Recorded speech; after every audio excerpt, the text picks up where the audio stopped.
This season of Beyond the Brand is brought to you by Leader. For more information, visit leader.co. How do you prepare the next generation for jobs that don't even exist yet? Our next guest believes the answer lies in the power of play. Dr. Leah Hanes is the CEO of the Two Bit Circus Foundation, a nonprofit that is reimagining the classroom by turning trash into treasure and students into inventors. By blending STEAM education with environmental stewardship, she's fostering a new wave of creative problem solvers. Please welcome Dr. Leah Hanes to the show. And Leah, the name Two Bit Circus sounds like a lot of fun, and I know it is, but there's a serious mission underneath. Can you talk about that? There's a very serious mission, but the bottom line is, and you did such a great job of explaining who we are and what we do, but the bottom line is, if we want children to be lifelong learners, then we have to stop making the first 12 years of education boring or difficult or both. And so we do a lot of professional development to try to get teachers to move from lecture style to learning by making and learning by doing. And then we build makerspaces. At this point, we've put 560 makerspaces in local schools. And my goal is to have this in every manufacturing center around the world. Because we gather manufacturers' clean waste and put it into the hands of students so they have lots of random material to work with.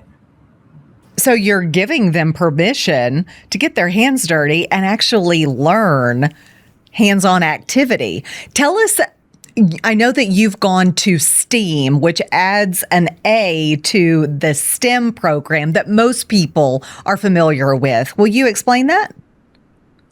Yeah, we actually lobbied in Sacramento here in California to have, it was when Tom Torlakson was in office, and we were lobbying him to, here we are in Los Angeles, in the home of Hollywood, and we don't have arts in our, vernacular. Sometimes the arts are a career, but sometimes they're also the doorway into getting a student interested in other parts of the STEM program. So there's art in engineering, there's art in math, there's art in everything if we keep it there and look for it. And Tom Torlakson, while he was in office, God bless him, he added the A and made it a declaration from the Department of Education in California that it would no longer be STEM, but would be considered STEAM. Now, as you mentioned, a huge part of your foundation is upcycling. How does this teach kids to see trash differently? Well, the truth is I try to make it help the students see everything differently. So yes, what one person thinks of as trash isn't always trash. And to us, this material that would otherwise be in landfill it's material that inspires young entrepreneurs to see themselves as inventors, young students to take agency over their education. And I believe it also kind of sets them up for an environmental stewardship approach to life, because when I go in to do a project with students, I take a red Solo cup, put it in the center of the table, and tell them that all of our trash from today's project has to fit in that Solo cup. And I want them to understand that we value this material because it opens curiosity and there's no instructions. So kids have to become creative and critical thinkers and problem solvers, which is the skill set we need in the future.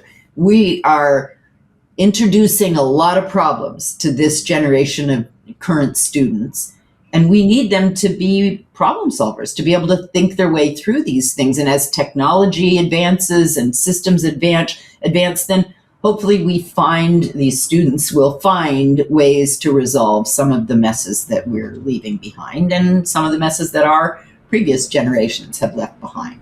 And AI is not going to solve any of this. You need to have these makers in these spaces. We really do. And that's the other, with AI coming so strong, and education is still hair on fire about AI. And my sense is that these kids are going to have far more sophisticated versions of that for the rest of their lives. So it's on us to teach them responsible use of AI and how to have AI working for them so that they don't end up working for AI. Can you tell us really, some success stories that you've had in the schools?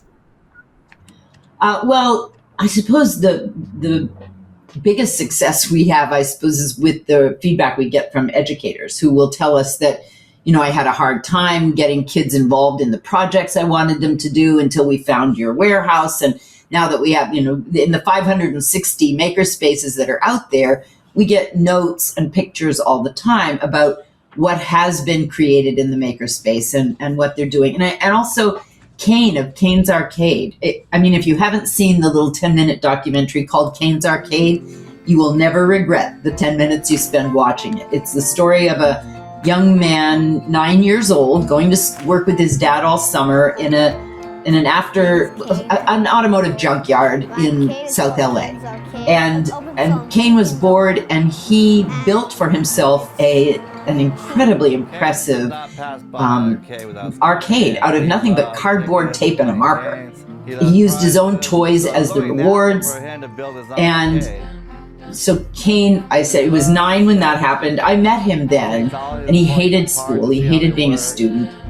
But we raised $250,000 for his education, and I spent a great deal of time with him angry with me because I wouldn't allow him access to that money until he graduated, at least with a BA. I wanted him to stay and do a master's and a PhD, but that wasn't in the cards for him, at least not at this stage in his life.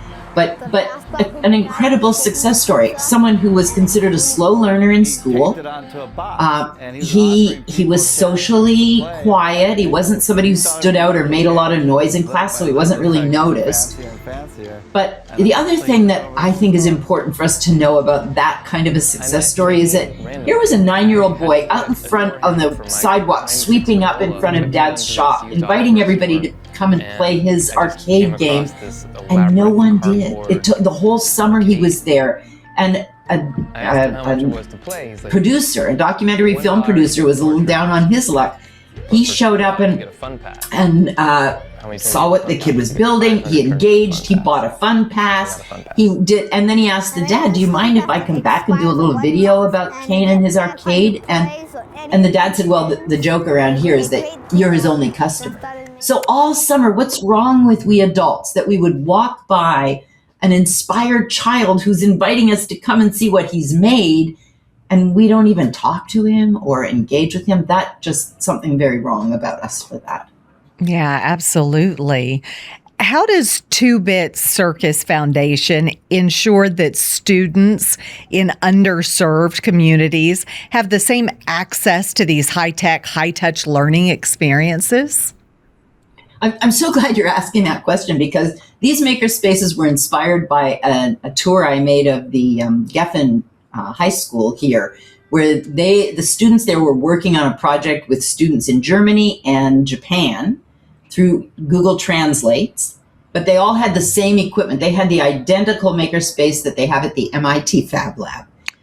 And I wanted to sit on the floor and cry, because I knew that the kids we work with are never going to know this stuff exists, let alone have access to it.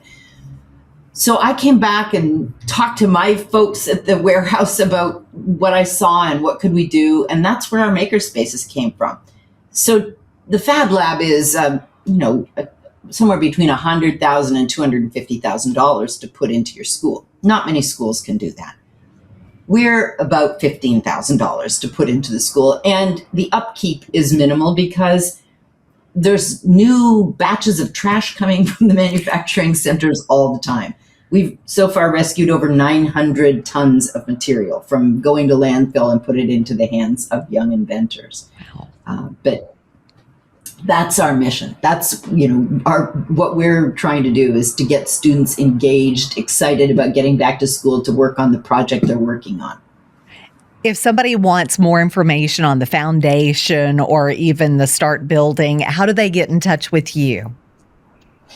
twobitcircus.org, all spelled out, TWO, not the number. So yeah, twobitcircus.org. And we would love, because I think every manufacturing center around the world should be doing this. It saves our environment and it offers students reasonably priced material to work with. And they're going to learn so much more. Dr. Leah Hanes, thanks so much for joining us. We really appreciate it today. Thank you, Kelli. And we'll be right back with more BizTV right after this.